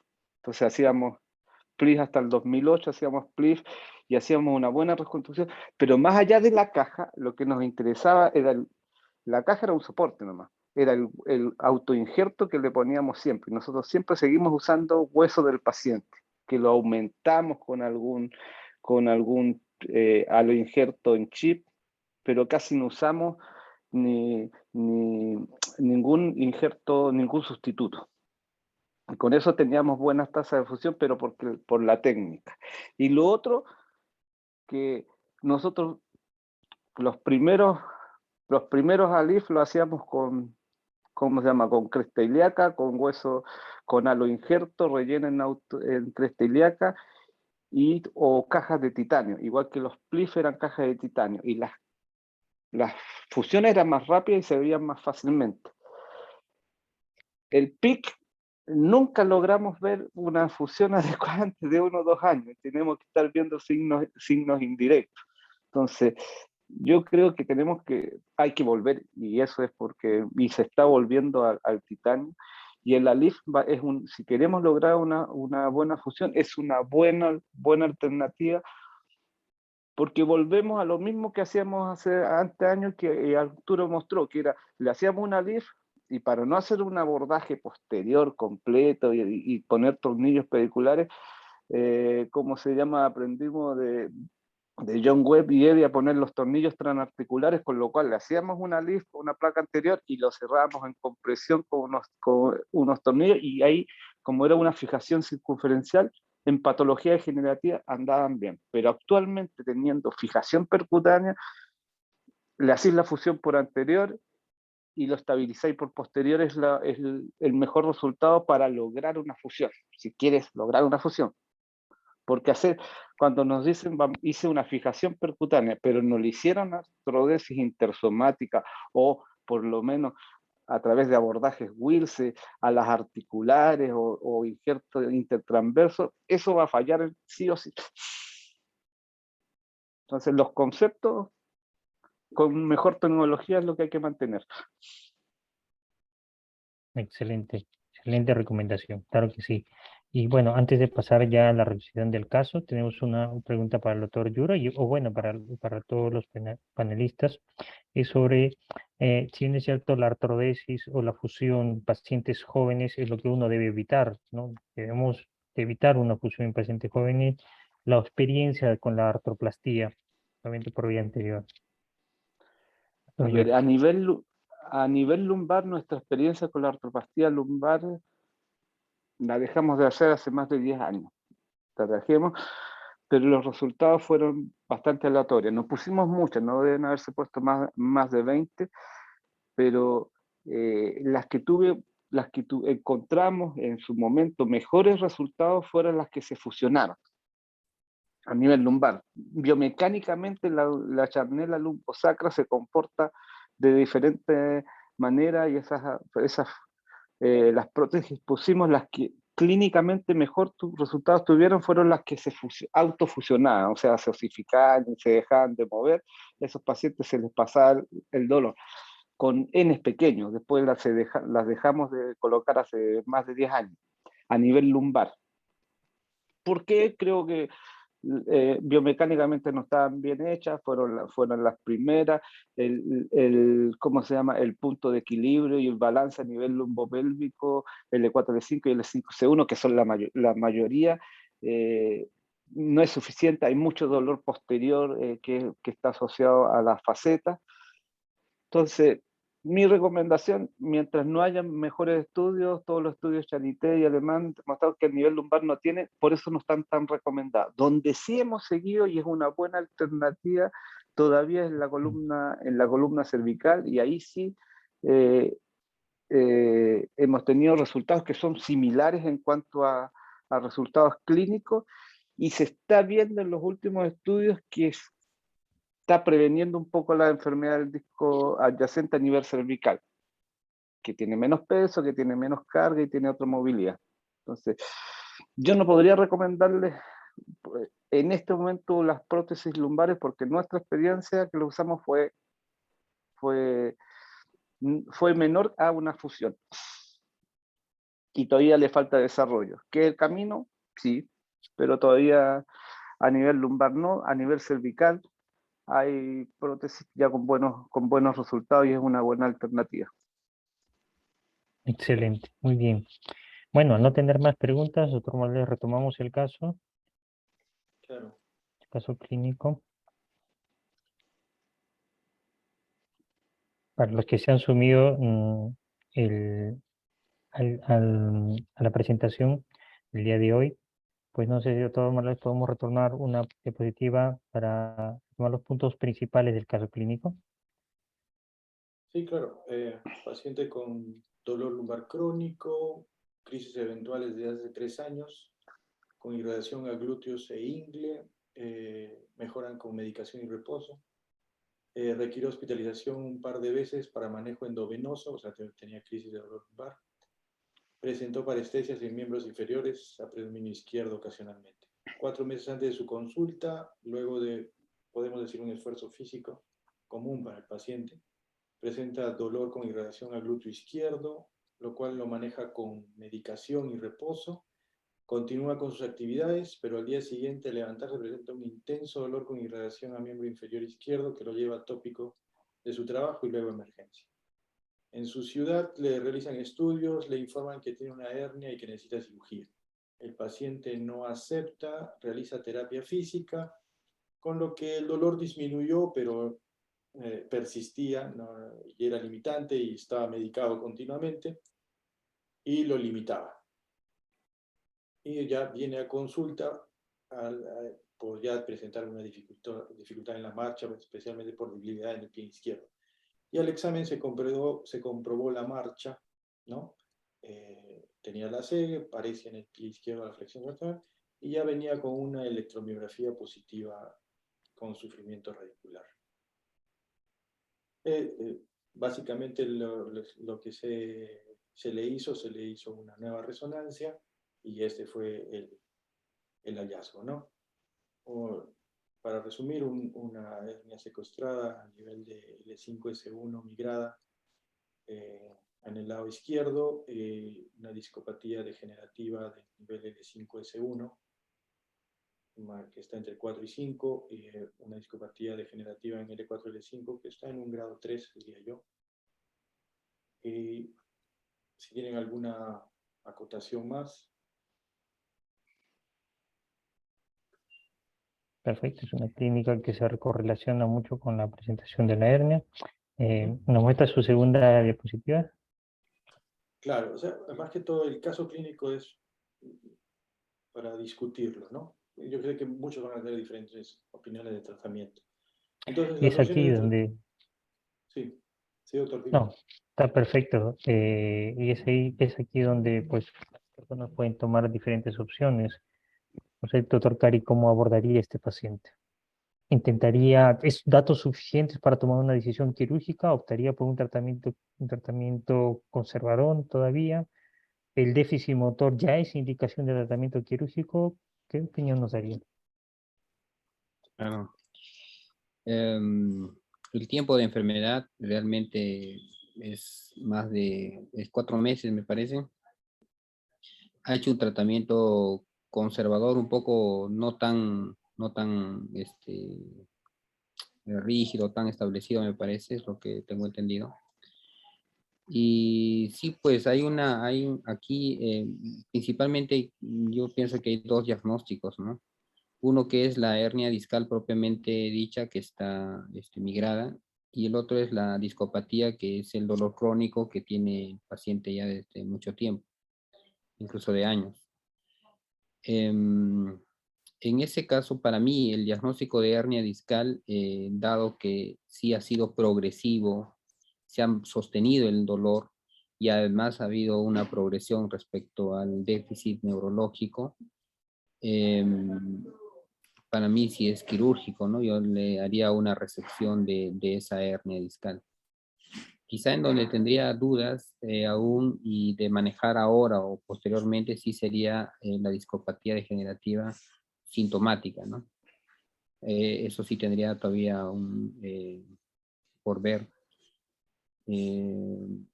Podría ser primero la hernia y después ver la evolución para poder hacer un tratamiento complementario. Perfecto. Doctor Yura, su comentario. ¿Tentaría algún bloqueo? ¿Te enfrentaríamos a cirugía? ¿Operaría Eh, la hernia? ¿Operaría el disco? tenemos acá dos problemas, pero a ver, tenemos un lumbago crónico de larga data, pero que los primeros 7 años no le daba mucho problema y fue aumentando, pero un paciente bien joven.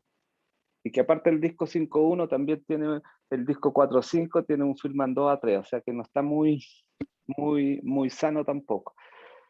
Pero el problema por el que consultó el paciente es o sea, no es la hernia, es una lumbociática deficitaria, radicular S1, con paresia secundaria a la compresión de una hernia.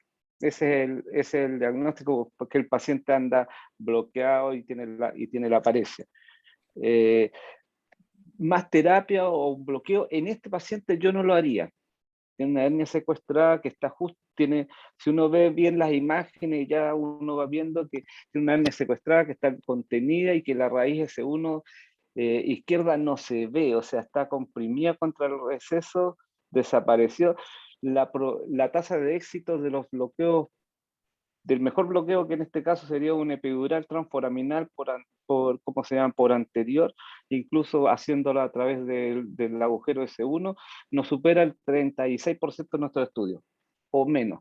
Y si lo vamos al resultado de los bloqueos en los pacientes, las hernias chicas no es mayor de un 70-80%, y en las hernias grandes como esta, que ocupan más del 50% del receso, les sirven el 20%. Entonces, Yo ya no lo hago en un paciente que lleva 4 o 6 meses de dolor, que ha hecho terapia y que tiene déficit neurológico, que es indicación quirúrgica cuando es severo, de M3 para abajo. O sea, si yo asumo que se le cae el talón y no puede caminar en punta de pie. Entonces yo plantearía la cirugía. Ahora, ¿qué lo opero? Le soluciona el dolor de pierna, o sea, la ciática, sacando la hernia, con las técnicas que están ahí, o quiero solucionar también el dolor de espalda, que es la pregunta que hizo Edri. Mi conducta, después tendría que conocer al paciente, ver cuáles son sus expectativas, las mías, y eventualmente yo creo que quizá optaría podría hacer una microdisectomía, descomprimir la raíz, quitarle la ciática, rehabilitarlo después, y eventualmente evaluar si va a requerir una fusión después por dolor lumbar crónico, por ese 5 o 10% de pacientes que uno opera de una hernia y queda con dolor lumbar y que ahí lo iría a operar. ¿Por qué se iría por estas etapas? Porque como tiene un disco un poco degenerado 4-5, se me va a sobrecargar quizás un poco rápido, ni aunque le haga lo más lordótico posible, en un paciente que para mí es joven. Sí, es como se llama, ingeniero en minas, pero no creo que sea el que esté arriba de la maquinaria, sino yo creo que es el que dirige.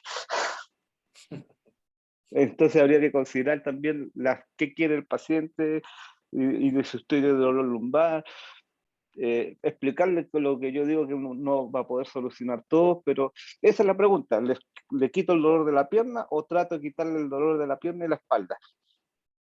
Yo en este caso iría a quitarle el dolor de la pierna y descomprimirle el nervio parético, que es el problema actual. Y ahí, según su evolución, reanalizar el caso. No fusión de entrada, no, de las técnicas, todas son válidas.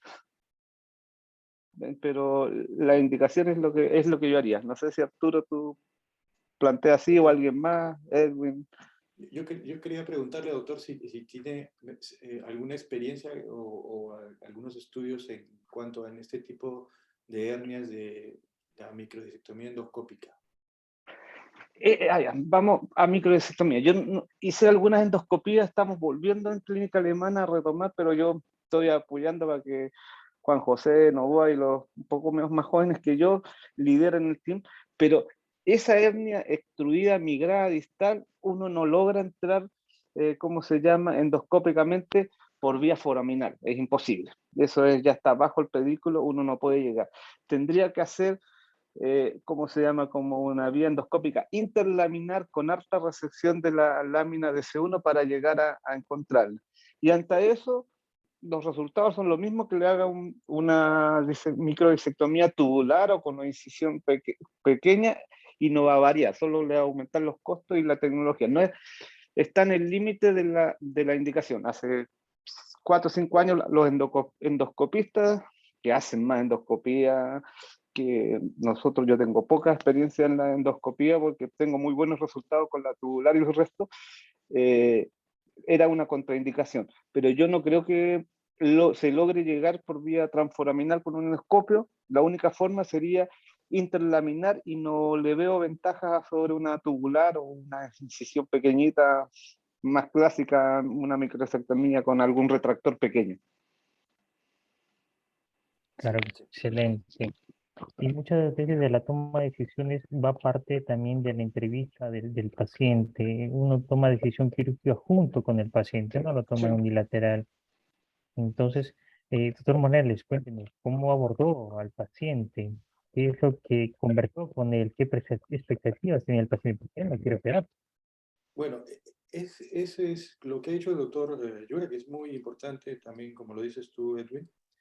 O sea, hay que hablar con el paciente, ¿no? Se le explica cuáles van a ser sus beneficios de una cirugía, de una microdisectomía, cómo va a mejorar, cuál va a ser su probable historia natural, ¿no? Y bueno, en este caso en particular de su dolor lumbar mecánico que va a continuar, a mí más lo que me preocupaba también era el foramen de ese segmento, ¿no?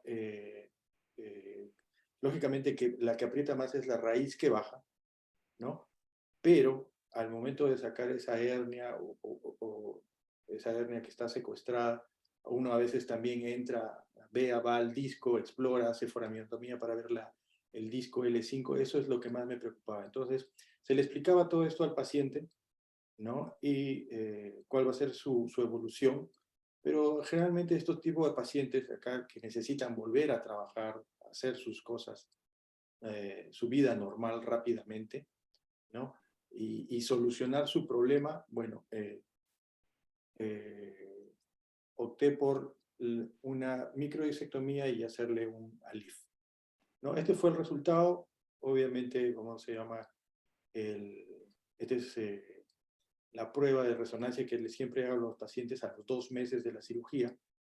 Se ve que, bueno, ya no tiene de la hernia, se recuperó la altura del disco, se libera el canal, y este es el resultado a los 10 meses de la cirugía, ¿no? En la que se observa ya los signos de fusión, el paciente está bien y para mí, bueno, está de alta, y el paciente retorna a su actividad laboral. Obviamente que hasta este tiempo, más o menos a los 10 meses, el paciente continuaba con su rehabilitación de su pie para mejorar, ¿no? Se ve que hay varios cambios, o sea, el paciente mejora del dolor, pero los cambios tróficos que uno ve en este tipo de pacientes, porque ya me ha pasado en la que solo he sacado la hernia y el paciente no se le hace una cirugía de fusión, el paciente continúa con un dolor permanente, ya mucho menos, pero bueno, en cambio he visto que en el paciente cuando se hace la cirugía de fusión se eleva la altura del disco del paciente, ya no tiene dolor, pero sí todavía hay cambios tróficos que van mejorando en el tiempo, ¿no? El paciente no deja de tomar medicación, en este caso, que es la pregabalina, por un buen tiempo, pero se le va reduciendo. Esta fue la opción que yo tomé. Puede ser controversial, pero creo que la que mejor me ha funcionado en todo este tiempo. No, yo no creo que sea controversial, va en lo que discutimos. Tú eres el que le hiciste la historia, el que realmente sabes con el paciente cuánto es, cómo se llama, su dolor lumbar, cuánto le limita en la vida. Cuando lo hablo con Michael Mayer o todo eso, la pregunta era así: tienes un dolor de espalda y tienes un dolor de pierna, ¿cuál te molesta más? El de pierna. Yo te puedo quitar haciendo esto, o tratar de quitar los dos haciendo esto otro.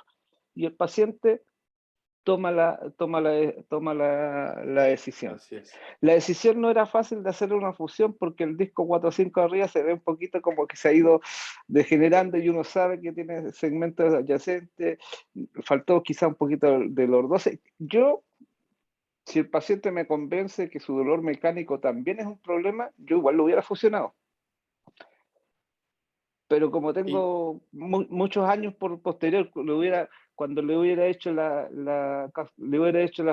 360 todo detrás con un clip y una buena corrección, que ahí sí me doy el trabajo de preparar bien el disco, poner la banana bien adelante, poner hartos huesos y hacer pequeñas osteotomías facetarias para corregir en compresión y darle la lordosis desde atrás. Uno puede dar lordosis de atrás, pero tienes que hacer osteotomías articulares. O sea, si el paciente a mí me convence de que el dolor lumbar también era un problema, yo le hubiera sacado la hernia para quitarle la ciática y le hubiera fusionado para quitarle el dolor lumbar y siempre tratando de restaurar el balance. Así que no es nada anormal. Si te mantienes buenos resultados y lo haces bien por una LIF o una SLIF que es menos morbilidad eventualmente que por posterior, es una buena alternativa. Yo en general sí trato que en estas cajas ancladas, si voy a entrar por detrás, la hicimos y los pacientes se demoraban en quitar el dolor lumbar, lo hemos conversado, cómo se llama, con taboada, y él, ni aunque vayan con tornillos, los da vuelta y los alterna por detrás percutáneo también para que rápidamente no tengan movilidad mientras se logra la fusión. Pero estoy de acuerdo. Perfecto, muy bien. Doctor Morales, ¿la cirugía fue en el mismo tiempo? ¿Hizo la microdisectomía y giró el paciente hacia la LIF? Sí, sí, sí, en el mismo tiempo, sí. 2 cirugías a un paciente, nada, a nadie le gusta. Claro, perfecto, perfecto.